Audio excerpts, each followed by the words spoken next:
صحابه کرام رالل او حضور پاک ته شکایت وکړه شکایت یې وکړه د الله رسوله د دوو کسو نه ډېر زیات تنګ یو د دوو کسو نه ډېر زیات تنګ یو څوک دی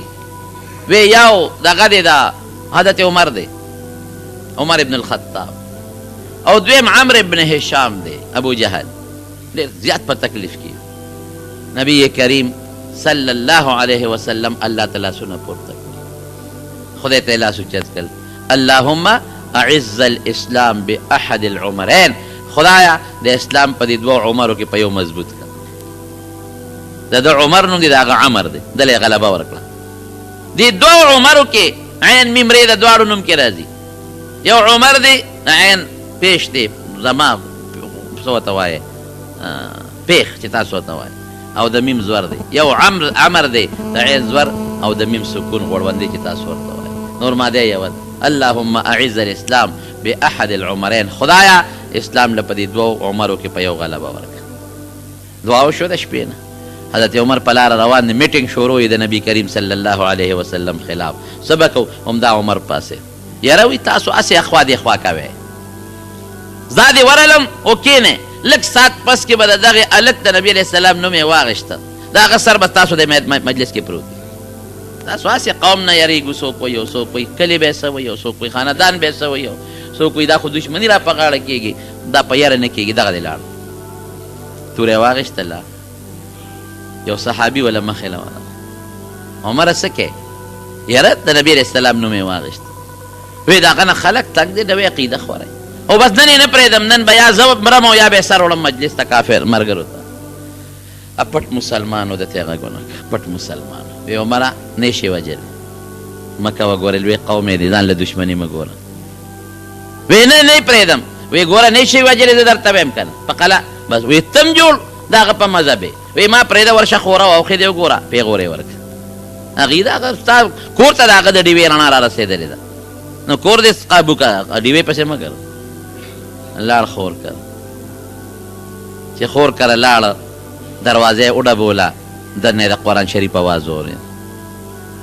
او دا خبره خو ټیک ده دا خو واقعي چې د دغې پیغمبر رڼا زمونږ کور ته را رسېدلې ده دا څه وشو چې دروازه یې وواله چغې وواله نو هغې پوه شو چې دا خو عمر دی نو دغې وخت کې ردي یو استاد و حضرت خباب رضی الله عنه هغه ورته قرآن خو دروازه یې ځان پسې بنده کړې وه هغه ته یې ویې ته ځغال ډډې ته شه زه پیشه او مونږ پیشه او زمونږ کار پیشه خو ته پردې یې زه په تا ګزارونه کړي دی خورې مو دی اوښې هغه غریب یې کوټه کې دننه پټ کړ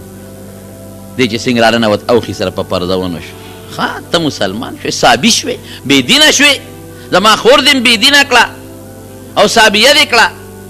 نو دا خور ورر د عمر د دې خاوند او د دې خپل رور په منځ کې دغه کوي جوړه کوي صلح کوي جګړه ختموي چې جګړه ختموي د دواړو منځ کې نو عمر له خو غوسه ورغلې وه څپېړه اوچته کړه او دا خور یې په دا مخ وواله خو دومره مضبوط غوزار یې ورکړه چې د هغې د مخ نه وینه اوچته شوه او د عمر په دې مخ ور پرېوته دومره مضبوطه څپېړه وه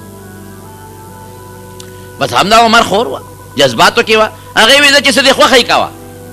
بلکل زه مسلمان یم او زما دا خاوند مسلمان دی موږ مسلمانان یو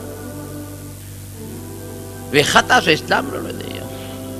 بس دقې وخت کې دیم حق دک ودرېد وی دا تاسو څه ما ته ووایه وی نه موږ درته نه ښایو ته خو پلیت یې موږ پلیت له نه ورکوو وی نه داسې مهرباني وکړې ما ته وښایه وی نه حضرت خباب پیش و چې معامله بدله ده بېګاه حضور پاک دعا کړې ده معامله بدله ده هله کوټې نه راووت وی عمره ته چې د کوم شخصیت مرګ پسې ګرځې او توره دې ورپسې راوچته کړه زما د قسم د الله په ذات چې بېګیا ستا دپاره الله ته ژړوي او دوی یې دله کړې بهله یې نور هم نرم شو وی ګورې ماله دا پاڼې راکې وی نه وی څه وکړم یو لامبه وی لمبل پاڼې والا ورکړلې د قرآن شریف هغه کوم لیکل چې ولیکل هغې ورته مخامخ کړ اتفاقا دا آیتو انی انا الله لا اله الا انا فاعبدني واقیم الصلاة لذکری زه الله یم ما له شریک نشته زما عبادت وکړه او زما د یاد دپاره ما ته ودرېږه وی دی ما بوځی نبي علیه السلام حضور پاک دغه وخت کې په دار ارقم کې مقیم و نبي علیه السلام له یې بوت هلته پراپېګنډه شوې وه لوی دغه شوی و چې عمر را روان دی او د نبی علیه السلام په مرګ پسې را روان دی. نو صحابه ډېر زیات پریشان وو چې خدای پاکه دا څه چل به هسې نه راشي او دغه ونه کي دا غذار ونه کي چې ته په نبي کریم صلی الله علیه وسلم. نو په کور کې لویه غوغا ده. دی کې دروازه ووهله شو چې ورغې څوک یې فلان کې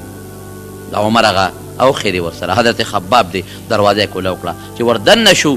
حضرت عمر وردننه شو توره خو ورسره ده. صحابه وي صاحب دغه دی راغی. قسم دی د حضور پاک نه زیات بهادر صحابه مونږ بل نه دي لیدلی. یو صحابي ما رأیتو اشجع منه، دنه بهادر سړی ما نه دي لیدلی. صحابو ته تاسو کښېنئ او په خپله ویې که دې په ښه نیت راغلي خو هرکلی به ورته وویل، او که په غلط نیت راغلي په دقه توره به دې دا سر وه چې دا ده سره کومه توره ده. او نبي علیه السلام د ټولو نه ورمخکې شو د دقه ګریوان نه یې کلکه ونیوه. وی عمره په څه نیت راغلي؟ وی صاحب د اسلام په نیت. اسلام په نیت چې کور کې څومره خلک و ټولو د خوشحالۍ نه وی الله اکبر خوشحاله شو. په ابن ماجه کې یو روایت دی. ابن ماجه د حدیث یو کتاب دی، په هغې کې شته عجیبه نکته ده، عجیبه ټکې دی. هغې کې داسې دی چې استبشره ملائکة السماء باسلام عمر. اسلام چې کله عمر راوړو دی مسلمان شو، نو د اسمان فرشتي یو بل له زیرې ورکوي. یو روایت کې استبشر اهل السماء باسلام عمر. مبارکباد دی هلته فرشتې یو بل ته تر غاړو دي. یو ته مبارک، بل ته وي مبارک، بل ته وي مبارک، بل ته وي مبارک. د خوشحالۍ زیرې دي اسمان کې، لکه دلته یو کار وشي او مسلمانان یو بل له زیرې ورکوي او خوشخبري ورکوي او خوشحالي. استبشر اهل السماء باسلام عمر. د اسلام د عمر باندې هغې یو بل له بشارتونه ورکوي. خدای هغه مسلمان کړ. دا په څه باندې؟ الله یجتبي من یشاء من عباده. بعضې بندګان وي زه غوره کم، دنیا نه راوباسم، کفر نه راوباسم، شرک نه راوباسم. دا هغه نیک سړي، دا هغه عالم، دا هغه بزرګ،